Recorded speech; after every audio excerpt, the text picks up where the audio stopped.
يا أيها الذين آمنوا اتقوا الله حق تقاته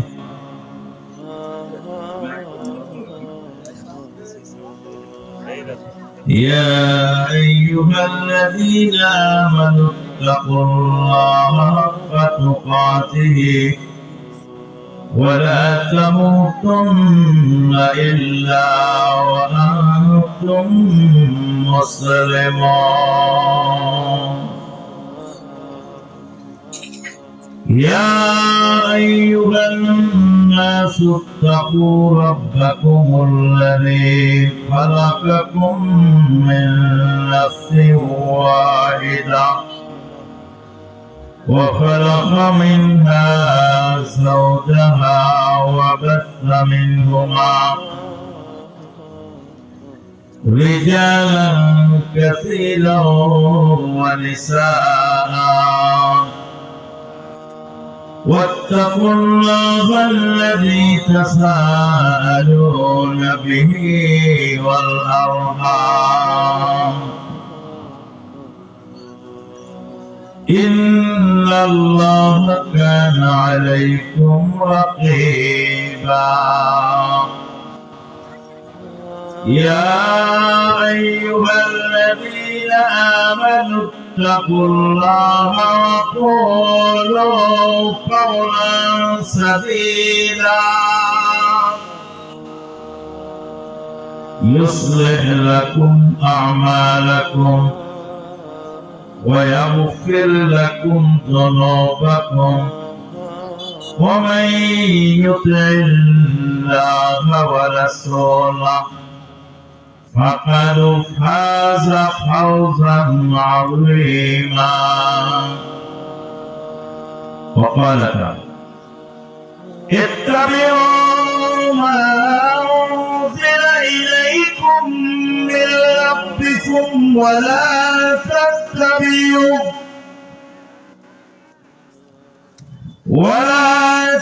تتبعوا من دونه أولياء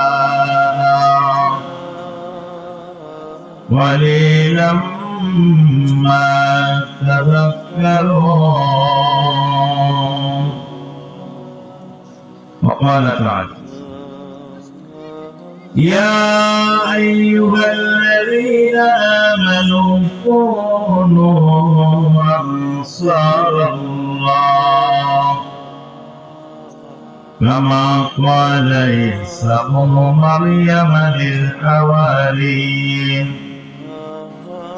من أنصاري إلى الله قال الحواريون نحن أنصار الله فآمنت طائفة من بني إسرائيل وكفرت طائفة فأيدنا الذين آمنوا على عدوهم فأصبحوا ظاهرين وقال النبي الأمين صلى الله عليه وسلم ارحموا من في الأرض يرحمكم من في السماء إلى آخر الحديث أو كما قال عليه الصلاة والسلام কত যে ঝামেলা তার দিন রাত ছোটাছুটি সকাল ও সাথে সময় হয় না তার দিনের কাজে শুধু সময় জোটে না তার দিনের কাজে দিন কায়েমের তলে মনে তার সারা জাগে না ভীতি ও ক্ষতির পথ একদম ভালো লাগে না কত কাল কেটে গেল কত আয়োজনে কতদিন চলে গেল বিনা প্রয়োজনে কত কাল কেটে গেল কত আয়োজনে, কতদিন চলে গেল বিনা প্রয়োজনে, শুধু সময় জুটল না তার দিনের কাজে। কত যে ঝামেলা তার, দিন রাত ছোটাছুটি সকাল ও সাঁঝে, সময় হয় না তার দিনের কাজে। যাবতীয় প্রশংসা সেই মহান আল্লাহ পাকের জন্য। ঐতিহ্যবাহী সরিষা বাড়ি আরামনগর ঘোড়ার বাড়ি দক্ষিণ পাড়া দ্বিতল জামে মসজিদের উন্নয়ন কল্পে আয়োজিত এই মাহফিলে যে আল্লাহ পাক যোগদান করার সুযোগ দিয়েছেন তারই বারগাহে শুকরিয়া আলহামদুলিল্লাহ। এরা মাছকে যখন পানি থেকে তুলে ডাঙায় রাখা হয় মাছ ছটফট করে, ওই মাছকে যখন আবার পানিতে ফিরিয়ে দেওয়া যায় তখন সেই মাছ মনের আনন্দে সাঁতার কাটে।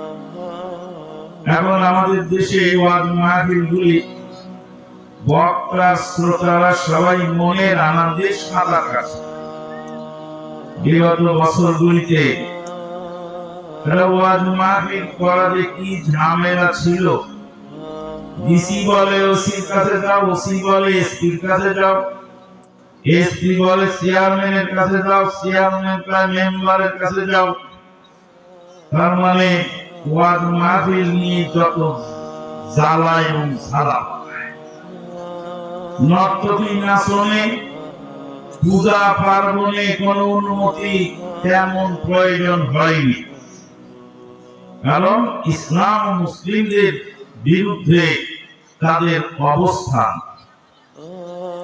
বিগত সরকারের সমালোচনা করে সময় আমি কাটাতে চাই না, তবে গোটা শিক্ষা ব্যবস্থাকে এমন ভাবে ধ্বংসের দ্বার প্রান্তে নিয়ে জালেম।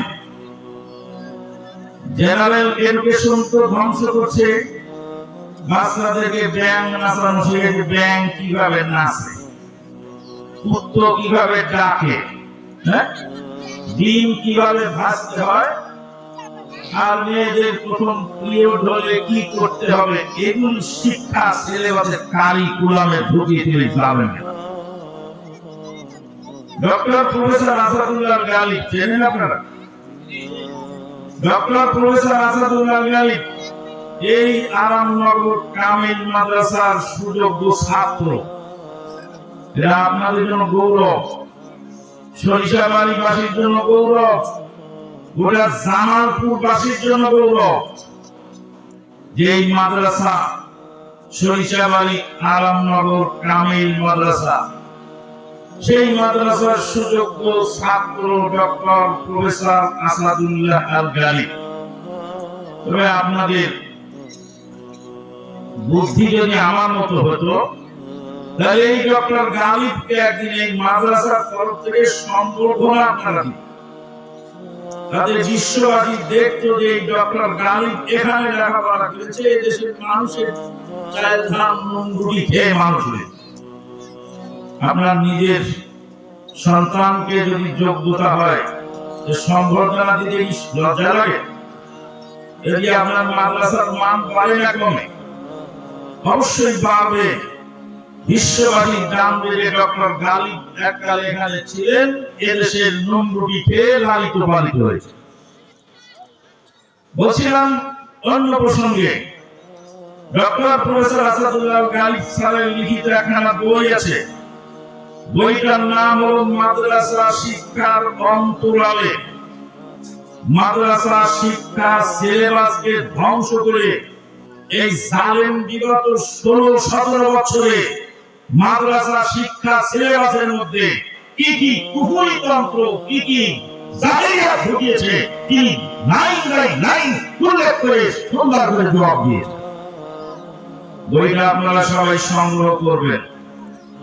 মনোযোগ দিয়ে 2-3 বার পড়বেন, পড়লে আপনি বুঝতে পারবেন যে গোটা দেশকে, গোটা দেশের শিক্ষা জাতিকে বামপন্থী এবং রামপন্থী বানাবার জন্য, মাদ্রাসার মৌলবীদেরকে বামপন্থী রামপন্থী বানাবার জন্য এই সিলেবাসের মধ্যে সর্বনাশাদের বিরুদ্ধে কোন জাতিকে ধ্বংস করার জন্য তার সিলেবাস পরিবর্তন করাটাই যথেষ্ট। মদিনা ইউনিভার্সিটির একজন প্রফেসর বলছিলেন যে ফেরাউন তো ভুল করেছে, ফেরাউন যদি সিলেবাস চেঞ্জ করে দিত তাহলে দেশে লক্ষ লক্ষ কোটি কোটি ফেরাউন তৈরি হয়ে যেত। ফেরাউনি সিলেবাস দিয়ে দিয়ে সব পড়তে পড়তে একসময় সবাই ফেরাউন হয়ে যাবে। বামপন্থী সিলেবাস পড়তে পড়তে আপনার আমার ছেলে একসময় কি হয়ে যাবে? বামপন্থী রামপন্থী হবে। দরুদ সালাম বর্ষিত হোক সেই নবী মুহাম্মদুর রাসূলুল্লাহ সাল্লাল্লাহু আলাইহি ওয়াসাল্লামের প্রতি, যিনি ইসলামকে আমানত রেখে গেছেন। সেই আমানত এক শ্রেণীর মুসলিমেরা কিয়ামত পর্যন্ত সংরক্ষণ করবে ইনশাআল্লাহ। মুহতারাম সভাপতি, মাননীয় পরিচালক, উপস্থিত ওলামায়ে কেরাম ও সুধী মণ্ডলী, দূর দূরান্ত থেকে আগত সমাগত ভক্তিভাজন মুরব্বিয়ান, সমবয়সী বন্ধুবর্গ, স্নেহের বয়োকনিষ্ঠ ভ্রাতৃ ও শ্রোতৃ মণ্ডলী, জবানিকার অন্তরালে অদূরে সুদূরে শ্রদ্ধাস্পদিনী স্নেহাশী মা ও ভগিনী, আজকে আমার সংক্ষিপ্ত আলোচ্য বিষয় হলো আল্লাহকে সাহায্য করা। কাকে সাহায্য করা? আল্লাহকে। আউযু বিল্লাহি মিনাশ শাইতানির রাজীম। ইয়া আইয়ুহাল্লাযীনা আমানু কুনু আনসারাল্লাহ كما قال عيسى ابن مريم للحواريين من أنصاري إلى الله। আল্লাহ পাক বলেন, ওহে যারা ঈমান এনেছো তোমরা আল্লাহর সাহায্যকারী হয়ে যাও। কথা কি ক্লিয়ার বোঝা যায় না রিপ্লেস করে? যদি ক্লিয়ার না বোঝা যায় মাইকটা আরেকটু নরমাল আনতে হবে। কোরআন হাদিসের কথা বোঝা জরুরি, আওয়াজ সুন্দর হওয়া জরুরি নয়। আল্লাহ পাক আমাদেরকে যে আওয়াজ দিয়েছেন এটাই সুন্দর, কারণ আল্লাহ পাক যে আওয়াজ সৃষ্টি করেছেন, আমার কণ্ঠস্বর, আমার আচরণ সবকিছু আল্লাহ সৃষ্টি। আল্লাহ পাক বলেন, ওয়াল্লাহু খালাকাকুম ওয়া মা তা'মালুন। আল্লাহ তোমাদেরকে সৃষ্টি করেছেন আর তোমরা যা করো তাও আল্লাহ সৃষ্টি করেছেন। আমাদের কণ্ঠস্বর কার সৃষ্টি? আল্লাহ। এই কণ্ঠস্বরকে মেকআপ মেনে সুন্দর করা দরকার নেই।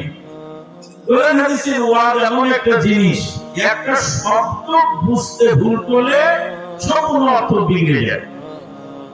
ডাক্তার জাকির নায়েক স্যারকে চেনেন? ডাক্তার জাকির নায়েক স্যার এক ভাষণে বলছিলেন, রাসূল সে মাংনা জায়েজ নেই। রাসূলের কাছে কোনো কিছু চাওয়া জায়েজ নয়। রাসূলের কাছে চাওয়া যায়? কার কাছে চাইতে হবে? আল্লাহর কাছে চাইতে হবে। ডাক্তার জাকির নায়েকের এই কথাটাকে এক শ্রেণীর জালেমেরা বদলায় ফেলেছে। বলছে রাসূল কো মাননা জায়েজ নেই। মাননা মানে কি? মানা। মাননা মানে মানা, আর মাননা মানে কি? চাওয়া। ডাক্তার জাকির নায়েক বললেন রাসূলের কাছে চাওয়া জায়েজ নেই, আর জালেমরা বলল রাসূলকে মানা জায়েজ। मैं जफा लिखता रहा, मैं खफा लिखता रहा, जफा पढ़ते रहे, एक नुक्ते के फर्क पर महरम से मुजरिम बना दिया। একটু উনিশকুড়ি হয়ে গেলেই শব্দটা চেঞ্জ হয়ে যায়। এই জন্য কথাগুলি পরিষ্কার বোঝা জরুরি। ইয়া আইয়ুহাল্লাযীনা আমানু কুনু আনসারাল্লাহ। আল্লাহ পাক বলেন, ওহে যারা ঈমান এনেছো তোমরা আল্লাহর সাহায্যকারী হয়ে যাও। আল্লাহ রাব্বুল আলামিন অন্য আয়াতের মধ্যে বলেন, ইন তানসুরুল্লাহা ইয়ানসুরকুম আকদামাকুম। তোমরা যদি আল্লাহকে সাহায্য করো, আল্লাহ রাব্বুল আলামিন তোমাদেরকে সাহায্য করবেন। ওয়া ইউসাব্বিতু আকদামাকুম, আর তোমাদের পদক্ষেপকে দৃঢ় করবেন। পাকে স্থির রাখবেন। পা যদি স্থির না থাকে তাহলে মানুষ বিফল হয়ে যায়। ইন্টারভিউ করে দাঁড়ানোর সাথে সাথে পা কাঁপা শুরু হলো। যদি ইন্টারভিউ করে পা কাঁপে তবে ইন্টারভিউতে সফল হবে? খুতবায় তুলে দেওয়া হলো এক মৌলবীকে, খুতবায় দাঁড়িয়ে কাঁপতে থাকলো, খুতবা দিতে পারবে? তাহলে পা কাঁপলে কোনো কাজ সফল হয় না। তোমরা যদি আল্লাহকে সাহায্য করো, ইয়ানসুরকুম, আল্লাহ তোমাদেরকে সাহায্য করবেন। তোমার পুত্র শক্তি দিয়ে, সামান্য জিনিস দিয়ে আল্লাহকে সাহায্য করলে আল্লাহ তার বিশাল শক্তি দিয়ে তোমাকে সাহায্য করবে।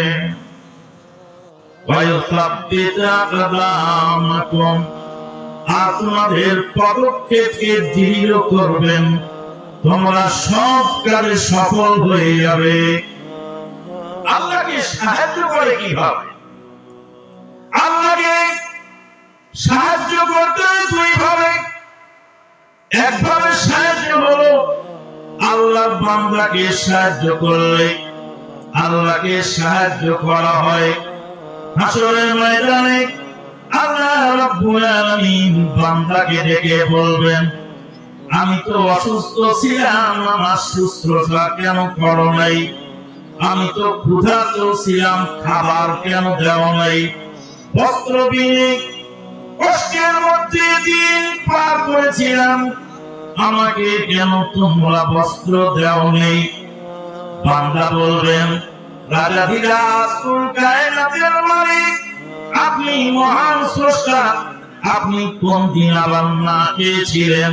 কোন দিন আপনি অসুস্থ হয়েছিলেন? আর কোন দিন বস্ত্র বিনে কষ্ট করেছিলেন? আল্লাহ বলবেন, তোমার পাশে গরিব দুঃখী মানুষের ঠিক মতো খাবার জোটে নাই, তোমার পাশে গরিব দুঃখী মানুষ চিকিৎসা পেলে সারা রাত কেঁদেছিল পেটের ব্যথায়, 20 টাকার ট্যাবলেট কিনতে না পারাতে সারা রাত ঘুমায় নাই। সেই মনুষ্য ব্যক্তির আওয়াজ কি তোমার কর্ণকুহরে যায় না? মানুষের কোন করেছিলে পলিথিনের ঘর দিয়ে বাড়ি বানায় তোমার সঙ্গে ছিল, ফুটপাতে আদম সন্তান শুয়ে ঘুমাতো, তোমার চোখে কি পড়ে? সেদিন যদি তাকে দিতে গো, আমি স্বয়ং আল্লাহকেই দেওয়া হতো। আল্লাহ সাহায্য করবে। আল্লাহকে কিভাবে সাহায্য করে? সাহায্য আল্লাহকে করা মানে আল্লাহ বান্দাকে সাহায্য করলে স্বয়ং আল্লাহকে সাহায্য করা হয়। আমাদের এই দেশে দুইজন নেতা এসেছিলেন, দুইজন নেতা, এই দুই নেতা সমতুল্য নেতা আমরা চোখে দেখি না। দুই দল চলে দেশে, দুই দলের শীর্ষস্থানে দুইজন নেতা। একজন নেতার জীবনীতে পাওয়া গেল তিনি চাদর গায়ে দিয়ে রাস্তা দিয়ে যাচ্ছিলেন, হঠাৎ করে দেখতে পেলেন একজন বুড়িমা শীতে কাঁপছেন, তার গায়ের চাদরটা খুলে বুড়িমার গায়ে জড়িয়ে দিয়ে তারপরে চলে। ছাত্র জীবনে তার সহপাঠী ভাই গরিব মানুষ, তার মাথায় ছাতা ছিল না, বৃষ্টিতে ভিজছিল, তিনি নিজের ছাতাটাকে দান করে দিয়েছিলেন। এই ছিল এক নেতার চরিত্র। সেই নেতা বক্তৃতা একদিন বলছিলেন যে আমি বিদেশ থেকে ভিক্ষে করে আনি, আর এই ভিক্ষে আমার গরিব দুঃখী পায় না, সব টাকা একদম কেটে খেয়ে ফেলে। ভাষণ এত বাজাও, কিন্তু এটা বাজাও না কেন? নেতার ভাষণ তো বিভিন্ন দিবস গুলোকে বাজানো হয়, হয় না?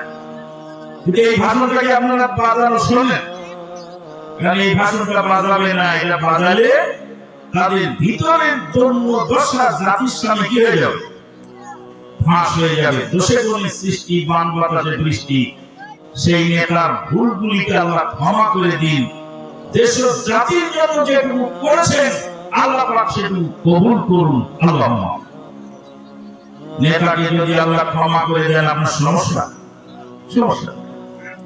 পরবর্তী আরেকজন নেতা, তিনি যখন নির্মম ভাবে শাহাদাত বরণ করলেন, ব্রাশ ফায়ারে যখন চিটাগাং সার্কিট হাউসে তাকে মেরে টুকরো টুকরো করে দেওয়া হলো, তামাম বিশ্ববাসী দেখলেন। বিদেশে থেকে গিফট পেয়েছিলেন, সেটাও রাজকোষে জমা দিয়েছিলেন।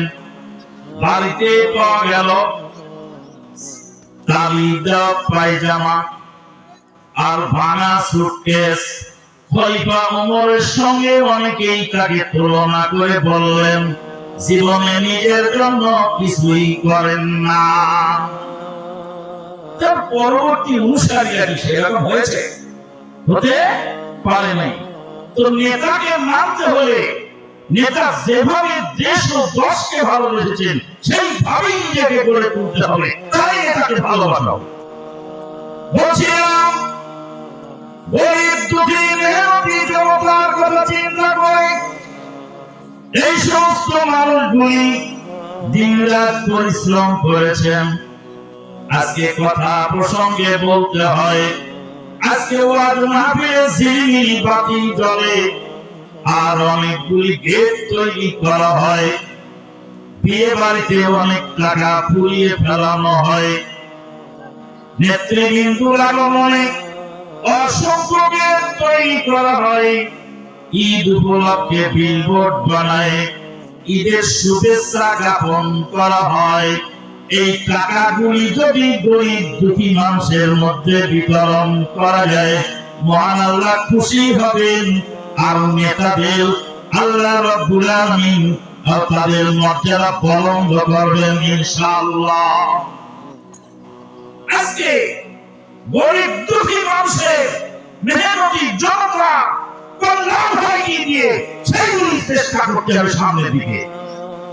হাসপাতাল তৈরি করুন, এতিমখানা তৈরি করুন, মসজিদ মাদ্রাসা তৈরি করুন, মিল কারখানা ইন্ডাস্ট্রিজ তৈরি করুন। হাজার হাজার বেকার যুবক সেখানে কাজ করে হালাল রুজির ব্যবস্থা যেন হয় তাদের জন্য। সম্মানিত উপস্থিতি, বলছিলাম আল্লাহর বান্দাকে সাহায্য করলে মহান আল্লাহকে সাহায্য করা হয়। আল্লাহ রাব্বুল আমিন বলছেন, বিসমিল্লাহির রহমানির রহিম, লিইলাফি কুরাইশিন ইলাফিহিম রিহলাতাশ শিতাই ওয়াস সাইফ ফালইয়াবুদু রাব্ব হাযাল বাইত الذي يطعمهم من جوع وآمنهم من خوف। এই আয়াতের মধ্যে আল্লাহ পাক দুইটা ঋতুর কথা বলেছেন। আমাদের কয় ঋতু? 6 ঋতু। 6 ঋতু তো এখন নাই।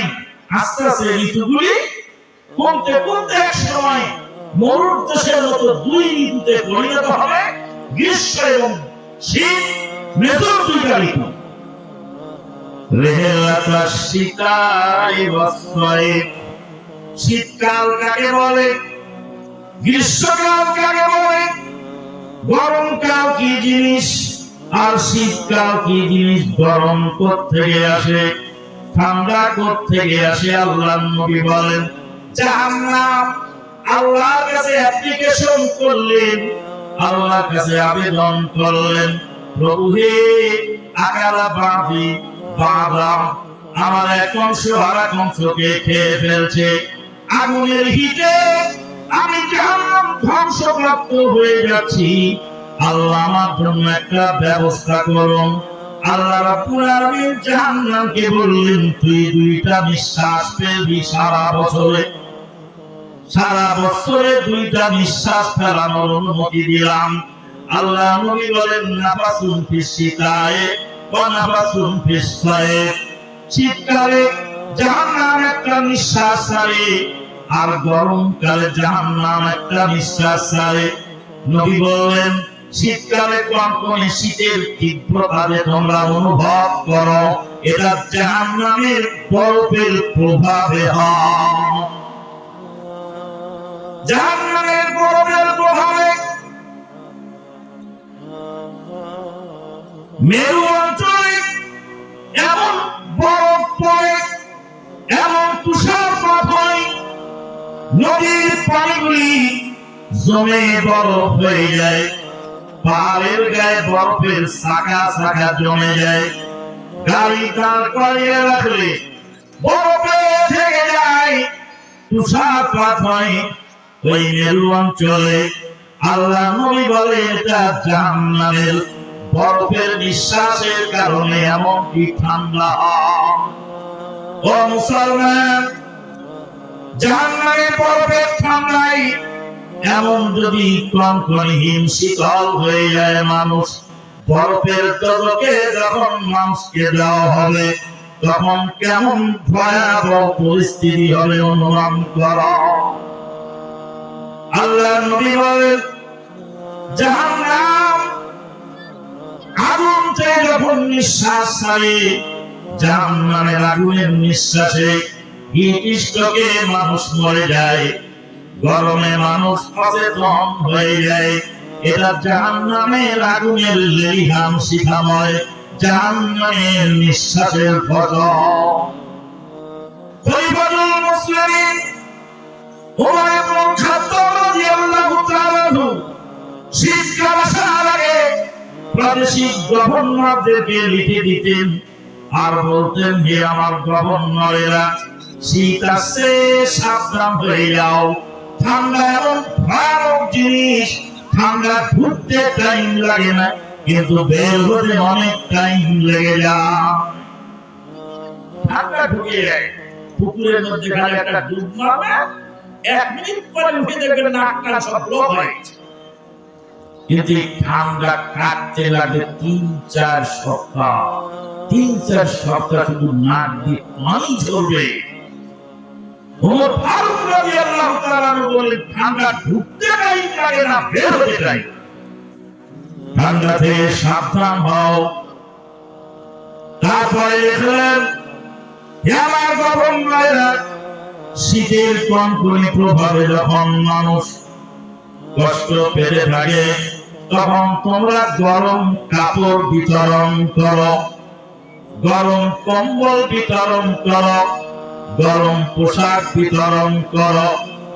এই কনকনে শীতের সময় অপচয় বন্ধ করে গরিব দুঃখী মানুষকে যদি কিছু কাপড় চোপড় বিতরণ করা যায়, কাপড় চোপড় বিতরণ করতে খুব বেশি পয়সা করি প্রয়োজন হয় না। আল্লাহ পাক বলেন, ইয়াসআলুনাকা মাযা ইউনফিকুন কুলিল আফু। আল্লাহ রাব্বুল আলামিন নবীকে বলেন, হে নবী, লোকেরা আপনাকে জিজ্ঞেস করবে দান করব কি। আল্লাহ নবীকে আল্লাহ পাক বলেন, তুমি বলে দাও, বাতিটা দান করে দাও, বাতিটা রেখো না। বাতিটা দান করে দাও। নতুন একটা চাদর কিনেছেন, পুরাতন চাদরটার কাজে লাগছে না খুব একটা।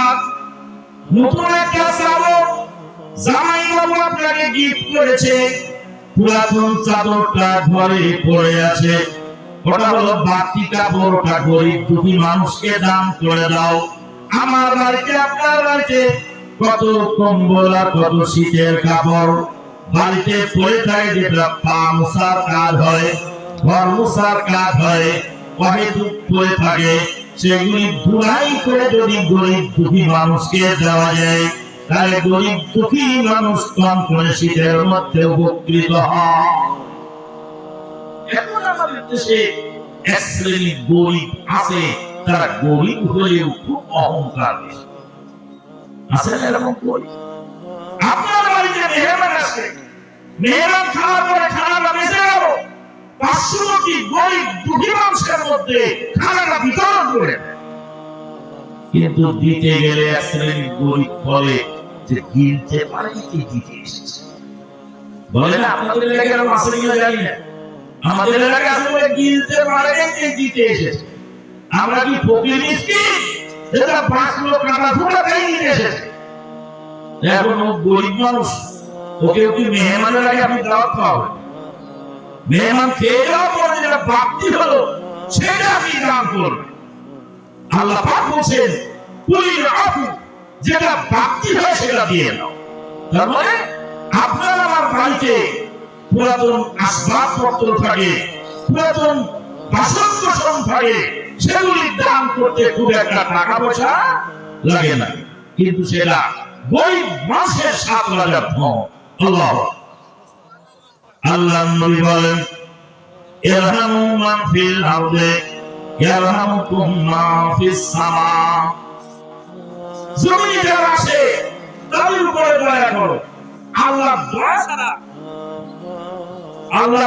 ছাড়া কোন ব্যক্তি জান্নাতে যেতে পারবে না। জান্নাতে যেতে হলে কি লাগবে? আল্লাহর দয়া। আল্লাহ নবী বলেন ইরহামু মান ফিল আরদি ইয়ারহামুকুম মান ফিস সামা। জমিনে যারা আছে তাদের উপরে দয়া করো, আসমান ওয়ালা তোমাদের উপরে দয়া করবেন। মহান আল্লাহর আসমানি দয়া পেতে হলে জমিনের বাসিন্দাদের উপরে দয়া করতে হয়।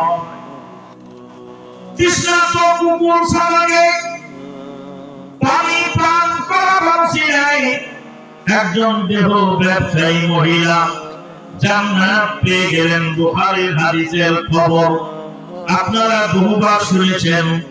একজন দেহ ব্যবসায়ী মহিলাকে আল্লাহ পাক ক্ষমা করেছিলেন তৃষ্ণার্ত কুকুর ছানাকে পানি পান করাবার উসিলায়। কিছু শয়তান লোক আছে সকালবেলা ঠান্ডার সময় খানা খাওয়ার কেউ নেই, একটা কুকুর সারা রাত কষ্টে কাতর হয়েছিল, ঠান্ডার মধ্যে সারা রাত কুকুরটাকে কেঁদেছে।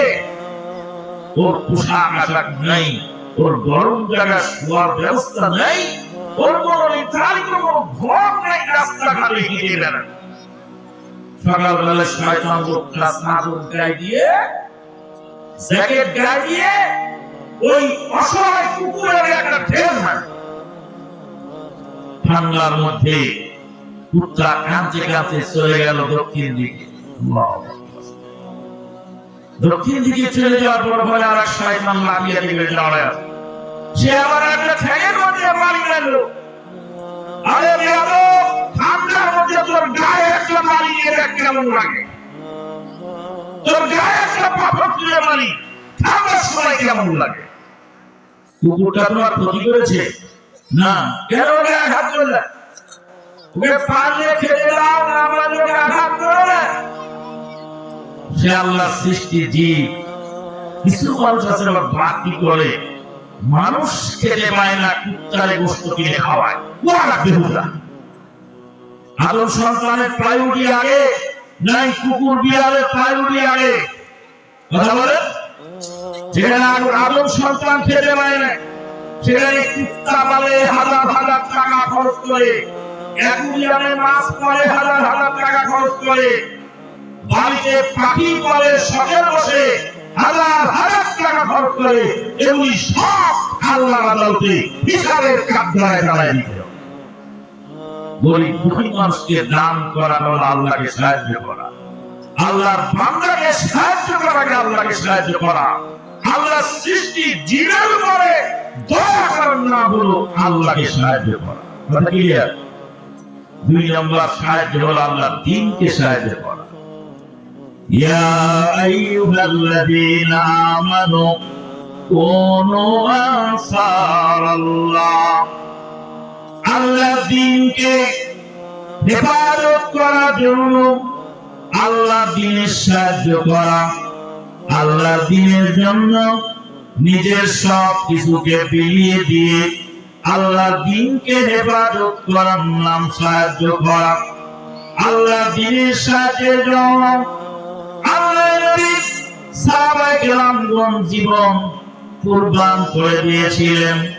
উহুদের যুদ্ধে আল্লাহর নবী 70 জন সাহাবী শাহাদাত বরণ করেছিলেন। 70 জন সাহাবী উহুদের যুদ্ধে শাহাদাত বরণ করলেন। আল্লাহর নবী উহুদের প্রান্তে গিয়ে সাহাবীদের লাশগুলিকে লাইন ধরে জড়ো করতেছিলেন। লাইন ধরে জড়ো করতে গিয়ে একজন সাহাবীর লাশ দেখে আল্লাহর নবী কান্নায় ভেঙে পড়লেন। কান্নায় ভেঙে পড়ে বললেন, সাহাবীর নাম ছিল হলো আবু দুজানা রাদিয়াল্লাহু তাআলা আনহু। আবু দুজানা একজন সাহাবী, উহুদের যুদ্ধে শাহাদাত বরণ করেছেন।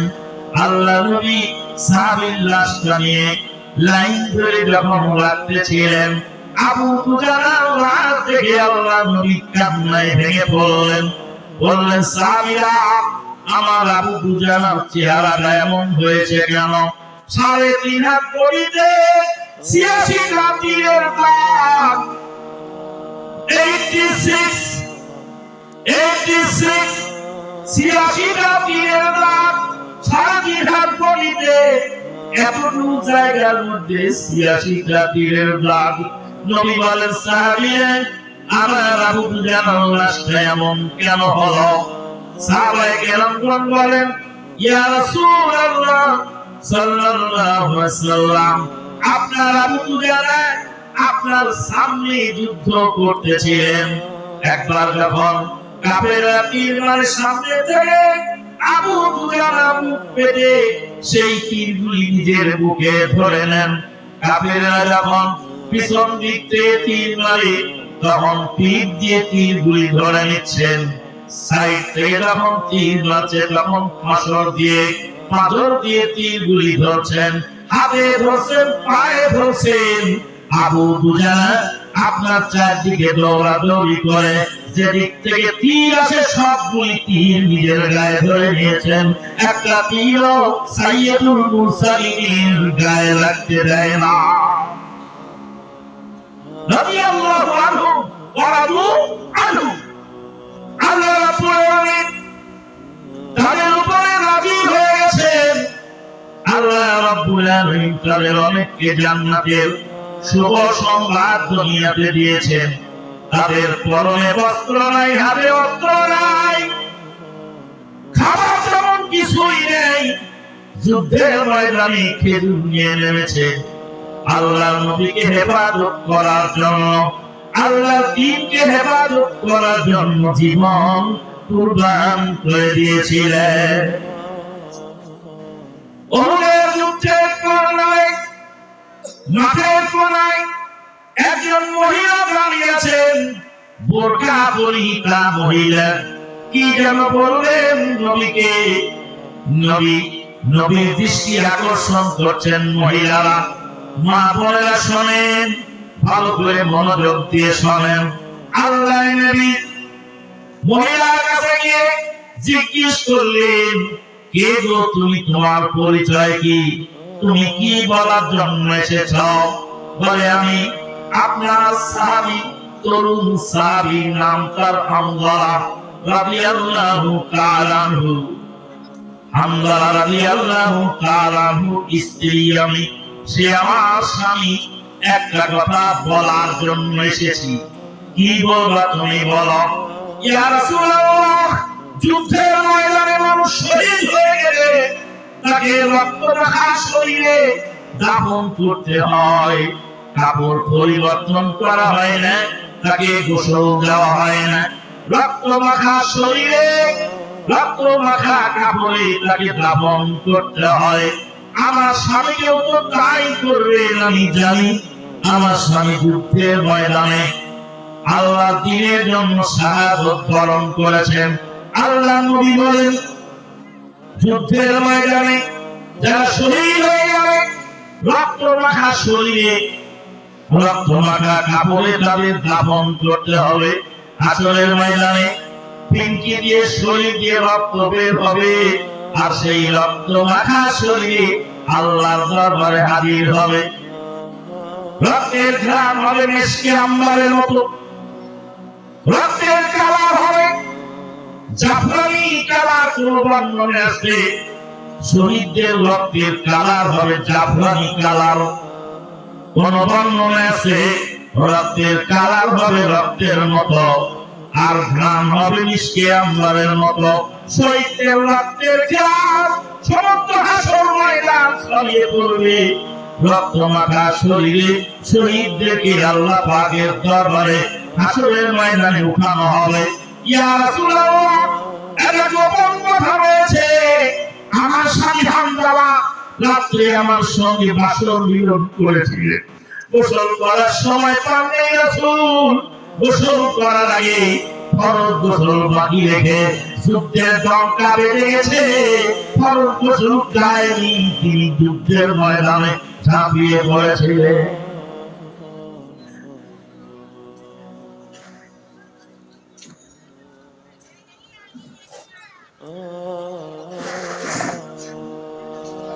যুদ্ধের ময়দানে ফরজ গোসল বাকি রেখে আমার স্বামী শহীদ হয়ে গেছেন। শহীদকে গোসল করানো হয় না, কিন্তু আমার স্বামীর শরীরে ফরজ গোসল বাকি আছে। আমার স্বামীকে আপনি গোসল করার ব্যবস্থা করবেন, তারপরে তাকে দাফন করবেন। এই খবর দেওয়ার জন্য আমি হামজালার স্ত্রী এসেছি। ইয়া রাসূলুল্লাহ, আল্লাহর নবী বলেন, সাহাবীরা হামজালার লাশ খুঁজে দেখো কোথায় আছে। হামজালার লাশ তো খুঁজে পাওয়া যায় না।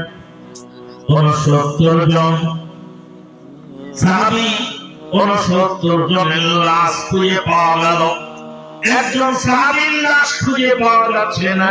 তিনি হলেন হামজালা রাদিয়াল্লাহু তাআলা আনহু। আল্লাহর নবী বলেন, খোঁজো। খুঁজে খুঁজে কোথায় পাওয়া গেল না। হামজালার লাশটা কোথায় চলে গেল। আল্লাহর নবী উপরের দিকে নজর বুলালেন, দেখতে পেলেন আসমানের নিচে জমিনের উপরে মেঘের পানি দিয়ে ফেরেশতারা তাকে গোসল করাচ্ছে।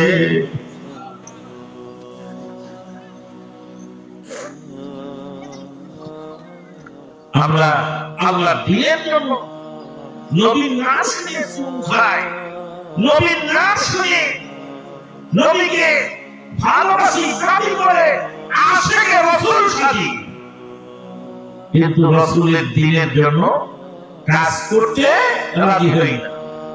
রাসূলের দ্বীনকে, আল্লাহর দ্বীনকে সাহায্য করার নাম হলো আল্লাহকে সাহায্য করা।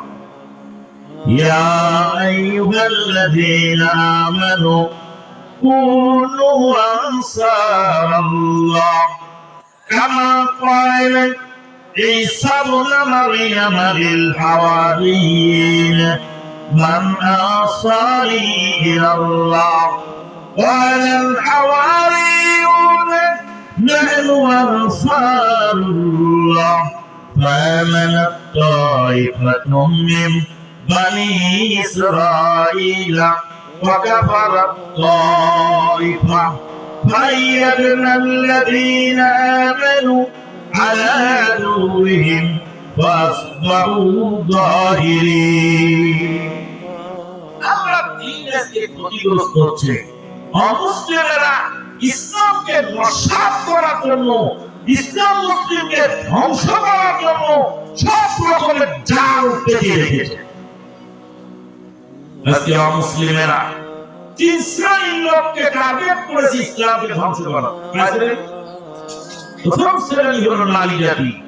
মুসলিম রমণীকে ঘর থেকে বের করে রাস্তায় বেহায়া করে নৃত্য করাতে পারলে গোটা মুসলিম জাতিকে ধ্বংস করা সম্ভব।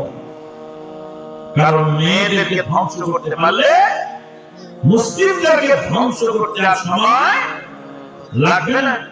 মুসলিম রমণীদেরকে ধ্বংস করতে পারলে আর কিছু সময় লাগবে না। কারণ হলো মুসলিম রমণী যারা মায়ের জাতি, মা যদি খারাপ হয় সন্তান ভালো থাকা খুব মুশকিল। আল্লাহ পাক দুইজন নবীর দৃষ্টান্ত দিয়েছেন। একজন হলো ইব্রাহিম আলাইহিস সালামের ছেলে ইসমাঈল। ইব্রাহিম আলাইহিস সালামের একজন নবী, তার ছেলে ইসমাঈল। আর নূহ আলাইহিস সালামের ছেলের নাম কেনান। কেনান বেঈমান হয়ে মহাপ্লাবনে ভেসে গেল। নবী ছেলে, নবীর রক্ত তার গায়ে আছে। ইসমাঈল আলাইহিস সালাম চাকুর তলে জীবন বিসর্জন দেওয়ার প্রস্তুত হলেন।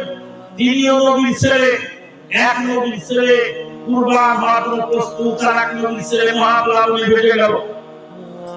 দুইজনই তো নবীর ছেলে, দুইজনের গায়ে নবীর রক্ত। কিন্তু ইসমাঈল আলাইহিস সালামের মা ছিল মা হাজেরা, পাক্কা ঈমানদার, বিশ্ব মুসলিম নবীদের জন্য বড় করে। আমাদের দেশের মেয়েরা এখন তাসলিমা নাসরিনকে ফলো করে। আর একজন বক্তা সেদিন বলছে ভারতের সেই নষ্টা মহিলা, নাম আমিও জানি না, জানার দরকারও মনে করি না। বক্তা তাফসীরুল কোরআন না দিয়ে বলছে ভারতের অমুক বিশ্ব সুন্দরীর দিকে একবার তাকাও আর আলহামদুলিল্লাহ বলো। ওই বক্তাকে তারা গাছে রাখতে মানা উচিত। তুমি জিনার দাওয়াত দিতে এসেছো, ৮০,০০০-৭০,০০০ টাকা তোমার বিল, আপনি মোবাইলের স্ত্রীর বসে ভারতের নারীর দিকে তাকায় আল্লাহ প্রশংসা করো। আল্লাহ প্রশংসা করার জিনিস পাও না তুমি। আল্লাহ বলছে আফালা ইয়ানজুরুনা ইলাল ইবিলি কাইফা খুলিকাত। ওরা কি উটের দিকে তাকায় দেখে না উটকে আল্লাহ কিভাবে বানিয়েছে? উট মরুভূমির মধ্যে চলে, মরুভূমির বালুতে যখন উত্তপ্ত হয়, ধান দিলে খই পড়ে এত গরম হয়, সেই গরমের মধ্যে উট সেই মরুভূমির বালুর ভিতরে চলে, পায়ে চেকা লাগে না। চেকা লাগলে সহজেই পরিমাণ থাকে। উটকে বলা হয় মরুর ষাঁড়। মরুভূমিতে দিনের পর দিন উট চলে, পিপাসা লাগে না। যদি বেশি পরিমাণ পিপাসা লাগে, আল্লাহ পাক ওর পেটের ভিতরে, পাকস্থলীর ভিতরে একটা রিজার্ভ ফান্ড রেখেছেন, যেখানে পানি জমা রাখে। রিজার্ভ ফান্ড থেকে পানি দিয়ে খায়। উটের রিজার্ভ ফান্ড থেকে এখন আপনার মোটরসাইকেল রিজার্ভ ফান্ড আছে না? মোটরসাইকেল তেল ফুরিয়ে গেলে রাস্তা কি করে? একটু কাজ করে রিজার্ভ ট্যাঙ্কি দেওয়া কি হয়? তেল হয়, ৩-৪ কিলোমিটার যাওয়া যায়। এখন থেকে উটের রিজার্ভ, সেই পানি রিজার্ভ ট্যাঙ্কি থেকে এই মোটরসাইকেল রিজার্ভ ট্যাঙ্কি। আল্লাহ উটের দিকে তাকাও, আসমানের দিকে তাকাও। ওয়াইলা সামাই কাইফা রুফিআত। আসমানকে কিভাবে আল্লাহ পাক ঝুলিয়ে রেখেছেন, বিনা খুঁটিতে তাকায় দেখো, আল্লাহ শুকরিয়া আদায় করো। জমিনের দিকে তাকাও, আসমানের দিকে তাকাও, জমিনের দিকে তাকাও, পাহাড়ের দিকে তাকাও। ওয়াইলাল জিবালি কাইফা নুসিরাত। এতগুলি আয়াত থাকে, ভণ্ড বক্তা বলে যে নষ্টা মহিলা দিকে তাকাও। নষ্টা মহিলা দিকে একবার তাকালে কয়বার জিনা পাপ হয়? যতবার যত যুবক কোন বেগানা মহিলার দিকে তাকাবে, ততবার চোখের জেনা হবে। আজকে আমাদের রোল মডেল কি হবে? মা বোনদের, মা বোনেরা ভালোবেসে শোনেন। আপনার রোল মডেল হবেন মা খাদিজা, আপনার রোল মডেল হবেন মা আয়েশা, আপনার রোল মডেল হবেন বিবি আসিয়া, আপনার রোল মডেল হবেন বিবি মারিয়াম। আমাদের দেশে এক ভণ্ড নষ্টা মহিলা মুসলিম আপনাদের এই ময়মনসিংহ বাড়ি, বৃহত্তর ময়মনসিংহ জেলার ময়মনসিংহ মেডিকেল কলেজ হাসপাতালের ব্রিলিয়ান্ট ছাত্রী নাবিকা ডাক্তার তাসলিমা নাসরিন। ডাক্তার জাকের নায়েব ডাক্তার তাসলিমা নাসরিন ডাক্তার। এই doctor Taslima Nasrin medical college হাসপাতালের মেধাবী ছাত্রী। সে ধ্বংসের দ্বার প্রান্তে চলে গেছে। 1994 সালে যখন তার বিরুদ্ধে আন্দোলন তুঙ্গে, সর্বদলীয় ঐক্যজোট যখন মাঠে লম্বা আসরে নেমে গেল তাসলিমার বিরুদ্ধে, তখন তাসলিমা নাসরিন পালিয়ে গেল সুইডেনে। বাড়ি থেকে যাওয়ার সময় বোরকা পরে ঢাকা এয়ারপোর্টে গেল। কি পরে গেল? বোরকা, এই বোরকার বিরুদ্ধে সংগ্রাম করলো, বোরকার বিরুদ্ধে আন্দোলন করলো, কিন্তু মরার সময় বোরকা নাই, কাজে লাগলো।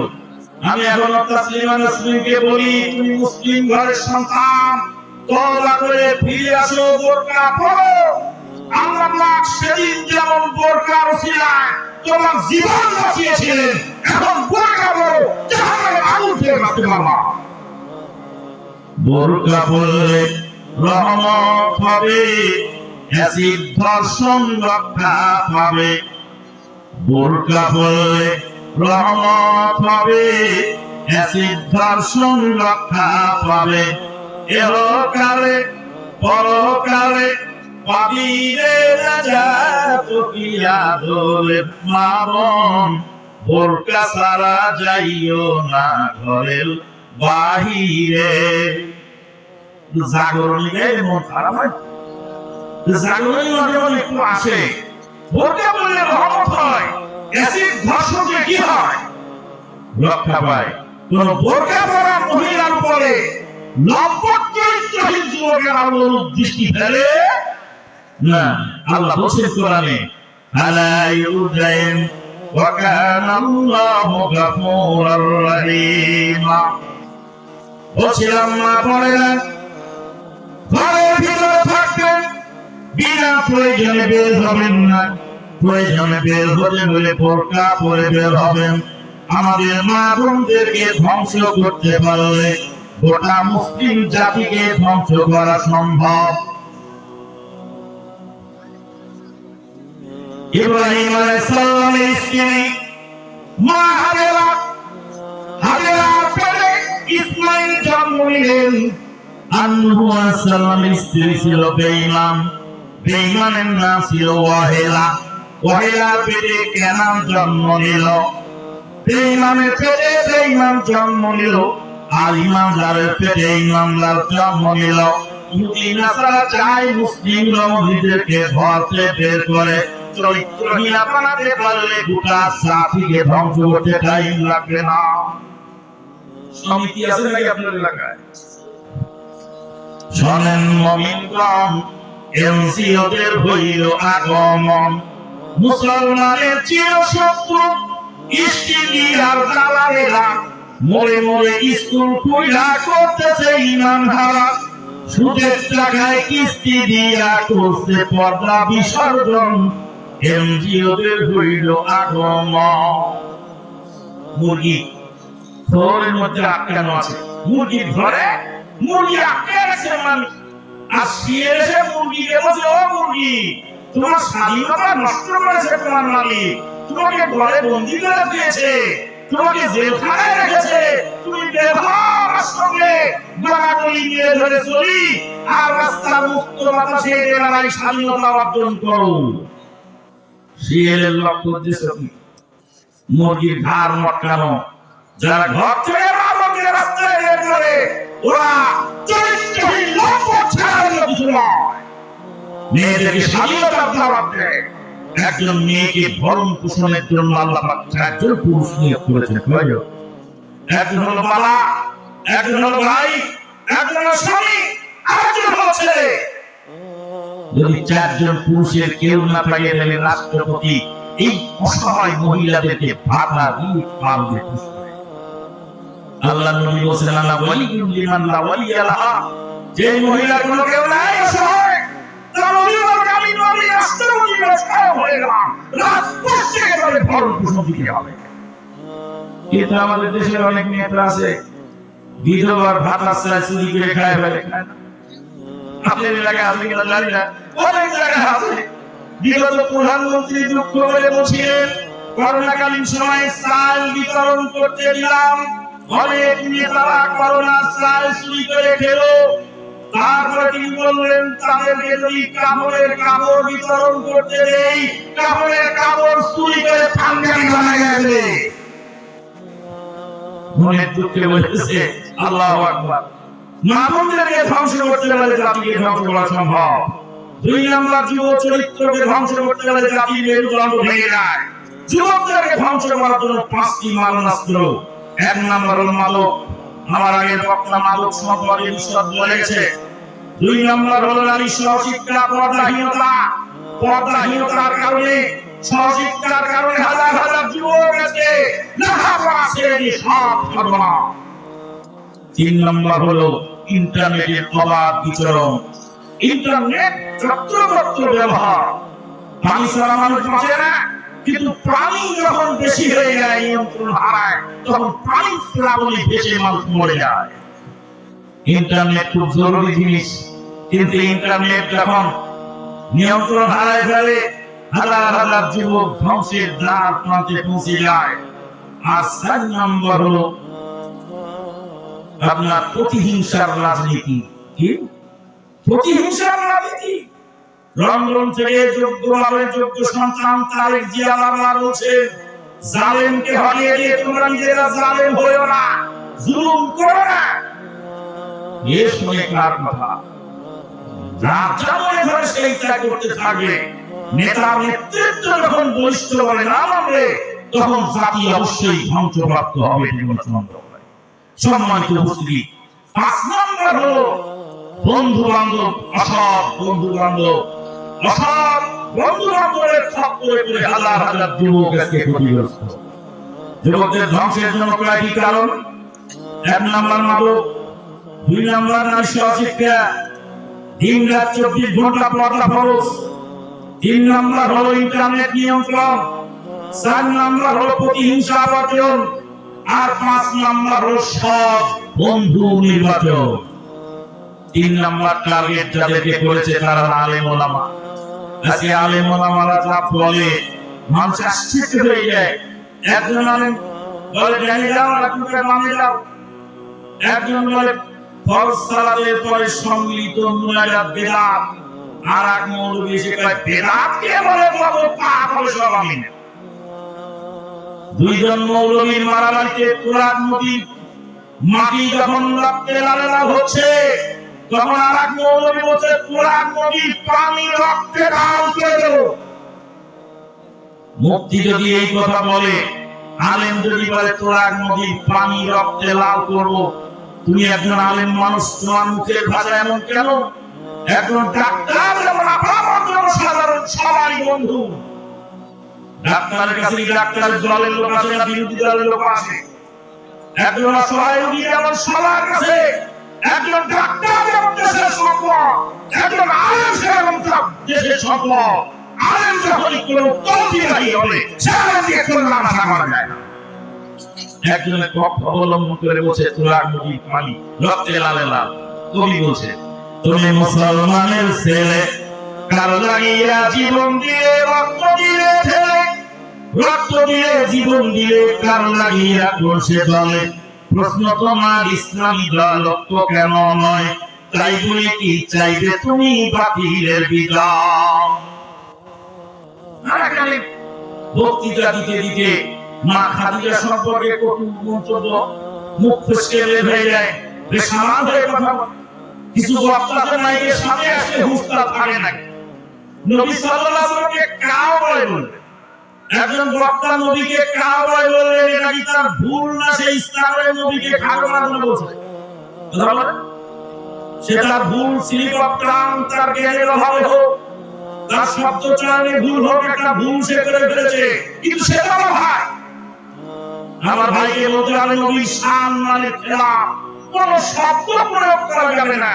নবীর মধ্যে হাই হয় এরকম শব্দ যদি কেউ প্রয়োগ করে, তার সম্মানের দিকে তাকাবার সময় আমার নবীকে ভালোবাসি বেশি। কিন্তু আর এক মৌলভী সাহেব বললেন, ওর মাথায় দিতে গেলে 10 লাখ টাকা পুরস্কার দাও। বলে তো যে এক ভাই যদি ভুল করে তার মাথার দাম ঘোষণা করতে হবে। এই মৌলভী কি হবে? আজকে এই সমস্ত আলেম ওলামা প্রতিহিংসার বিষ বাষ্প ছড়াচ্ছেন। আলেমরা হবে জাতির ডাক্তার, জাতিকে ঐক্য করার জন্য, জাতিকে সুন্দর পথে আনার জন্য তাদের ভূমিকা থাকতে হবে। কিন্তু এক এক আলেমের বিশ্রী ভাষা শুনলে মানুষ হতবাক হয়ে যায়। সব ইহুদি নাসারাদের চাল তারা আলেমদের মধ্যে মারামারি বাজায় দিতে পারলে জাতিকে ধ্বংস করতে সময় লাগবে না। অতএব আমাদের প্রয়োজন আমাদেরকে পর্যাপ্ত লেখাপড়া করা। মসজিদের উন্নয়ন নয়, যদি টাইলস বিছানো হয় মসজিদের উন্নয়ন মানে মিনারা বানানো হয়, মসজিদের উন্নয়ন মানে সুন্দর মিম্বার বানানো হয়, ওই উন্নয়নে আমরা বিশ্বাসী নই।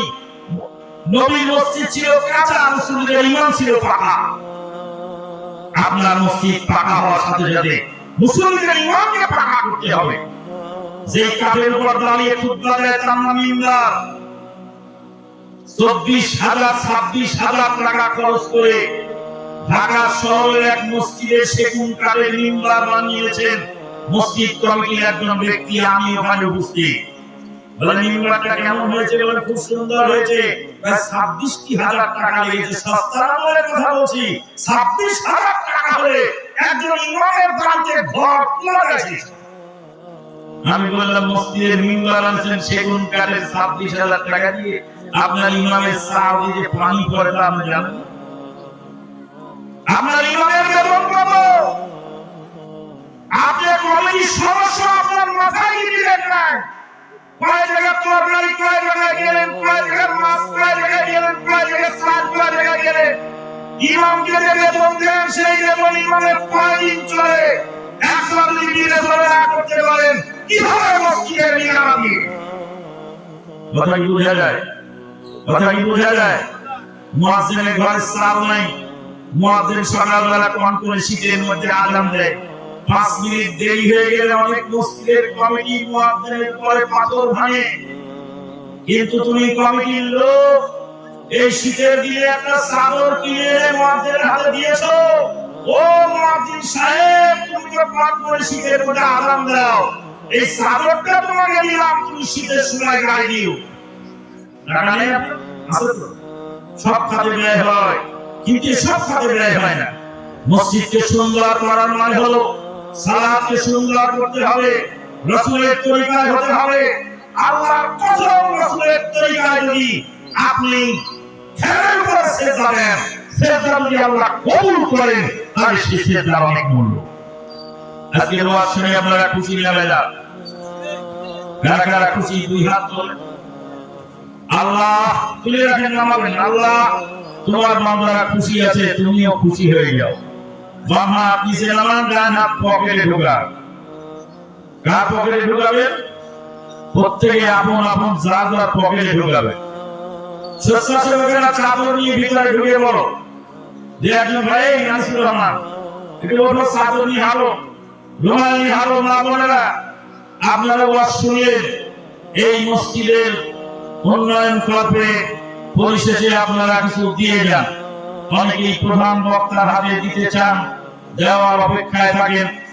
আপনারা যে যা পারবেন পরিশেষে দিয়ে যান। এখন রিকশাওয়ালা বসিয়েছেন, দাঁড়ায় কালেকশন করেন।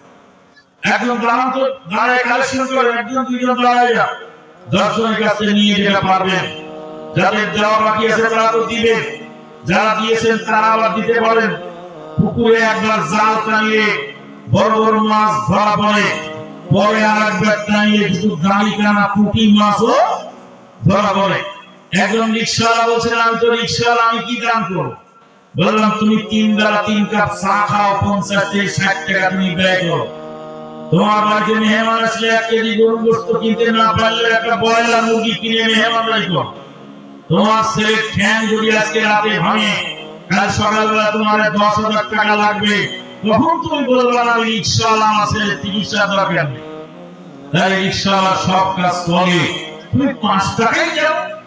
যদি তুমি 5 টাকা দাও, ধনাঢ্য ব্যক্তি 5,000-এর চেয়ে বেশি মূল্য আল্লাহর কাছে হতে পারে, যেহেতু তোমার রক্ত ভাঙানো টাকা। মা বোনেরা শাড়ি আসলে বোরকায় নাই কিছু কালেকশন করে এখানে দেবেন। আজকের মাহফিলের মাননীয় সভাপতি মহোদয় যাত্রা সমাপনী বক্তব্য দিয়ে সমাপ্তি ঘোষণা করবেন। আল্লাহ তুমি এই মাহফিলের ওসিলায় এলাকার সকল মুরব্বি যারা শুয়ে আছেন কবরে তাদেরকে মাফ করে দাও। যারা অসুস্থ আছেন সুস্থতা দান করো, প্রত্যেকের মনোবাঞ্ছা পূর্ণ করে দাও। যারা দান করেছেন তাদের দানকে আল্লাহ কবুল করো। আল্লাহুম্মা আমিন। ওয়া আখিরু দাওয়ানা আলহামদুলিল্লাহি রাব্বিল আলামিন। আসসালামু আলাইকুম ওয়া রাহমাতুল্লাহি ওয়া বারাকাতুহু। আগামী 13 ও 14 ফেব্রুয়ারি, আগামী 13 ও 14 ফেব্রুয়ারি রাজশাহী নওগাঁপাড়া আহলে হাদিস আন্দোলনের তাবলীগী ইজতেমা 7 ও 8ই ফেব্রুয়ারি 7 ও 8ই ফেব্রুয়ারি ঢাকা বাইপাইলে বাংলাদেশ জমিয়তে আহলে হাদিসের মহাসম্মেলন। আপনারা সবাই সেখানে উপস্থিত থাকবেন। জমিয়তে আহলে হাদিসের মহাসম্মেলন। আমরা আমাদের জীবনকে ভালো কাজে ব্যয় করি, আমরা বেশি বেশি করে নেক আমল করি আর খারাপ কাজ থেকে বিরত থাকি।